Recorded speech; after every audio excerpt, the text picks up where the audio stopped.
അനുസരിക്കുന്നത് യാഗത്തെക്കാളും ശ്രദ്ധിക്കുന്നത് മുട്ടാടുകളുടെ മേധസ്സിനേക്കാളും നല്ലത്. അപ്പം ഒരാളൊരു കാര്യം പറയുമ്പോൾ ഒരാൾ ശ്രദ്ധയോടെ കേൾക്കുക എന്ന് പറയുന്നത് അനുസരിക്കാൻ മനസ്സുള്ളവരെ കൊണ്ടേ പറ്റും.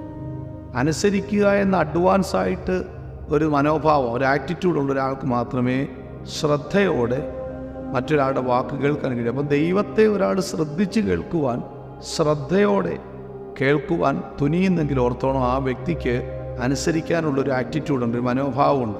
നിങ്ങളോട് ഞാൻ സംസാരിക്കുന്ന ദൈവവചനം ശ്രദ്ധയോടെ കേൾക്കും. അപ്പം ആത്മാവിൻ്റെ ശബ്ദം കേൾക്കാൻ ചെവി വേണമെന്ന് പറഞ്ഞാൽ അത് ചെവിയെ കാണിക്കുന്നത് ശ്രദ്ധയാണ് ചെവി എന്ന ആ പദം കൊണ്ട് അർത്ഥമാക്കുക. എന്നാൽ എബ്രായ ലേഖനം 3-ാം അധ്യായം പഠിക്കുമ്പോൾ നമ്മൾ കാണുന്നത് നാം സ്വീകരിച്ചു പറയുന്ന അപ്പോസ്തലനും മഹാപുരോഹിതനുമാകുന്ന യേശു ക്രിസ്തുവിനെ ശ്രദ്ധിച്ച് നോക്കണം. അപ്പോൾ ശ്രദ്ധിച്ച് കേൾക്കണം, ശ്രദ്ധിച്ച് നോക്കണം. അപ്പോൾ ഈ കേൾവിയിലും കാഴ്ചയിലുമൊക്കെ ശ്രദ്ധ നമുക്ക് ആവശ്യമാണ്.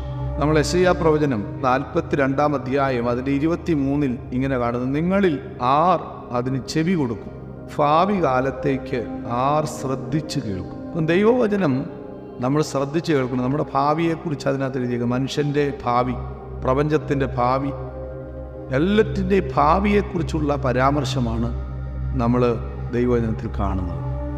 പാപം ചെയ്ത് ദൈവദേശം നഷ്ടപ്പെട്ട് ദൈവത്തിൽ നിന്ന് അകന്നുപോയ മനുഷ്യന് പാപമോചനത്തിലൂടെ അവരെ വീണ്ടും ദൈവിക ജീവനിലേക്ക് മടക്കി വരുത്തുന്ന ദൈവിക പദ്ധതി, ദൈവത്തിൻ്റെ മാസ്റ്റർ പ്ലാൻ, അതെല്ലാം നമ്മുടെ തിരുവെഴുത്തിലൂടെ കാണും. ദൈവത്തിൻ്റെ ഭാവികാല പദ്ധതികളെല്ലാം നമുക്ക് തിരുവെഴുത്തിൽ കാണാൻ കഴിയും. മരണവും മരണാനന്തര ജീവിതവും ഭാവിയല്ലേ. 1000 ആണ്ട് വാഴ്ച ഭാവിയാണ്. നീതി വസിക്കുന്ന പുതിയ ആകാശവും പുതിയ ഭൂമിയും നമ്മുടെ ഭാവിയാണ്. പുതിയ യെരൂശലേം നമ്മുടെ ഭാവിയാണ്. പുതുലോക വ്യവസ്ഥകളെല്ലാം ഭാവിയാണ്. കർത്താവ് ഇനിയും മടങ്ങി വന്ന് നമ്മളെ ചേർക്കുകയും കർത്താവിനോടുകൂടെ നാം മഹത്വത്തിൽ വാഴുകയും ചെയ്യുക എന്നുള്ളത് നമ്മുടെ ഭാവിയാണ്. അതുകൊണ്ട് തന്നെ ഇതാ ഞാൻ വരുന്നു എന്ന് കർത്താവ് പറയുമ്പോൾ നമ്മൾ അവൻ്റെ വരവിനെ ഭാവി സ്വഭാവത്തിലാണ് കാണുന്നത്. അതുകൊണ്ടാണ് പ്രത്യാശയുള്ളവർക്ക് മാത്രമേ ഭാവി കാലത്തെക്കുറിച്ച് പുഞ്ചിരി തൂകാൻ പറ്റൂ.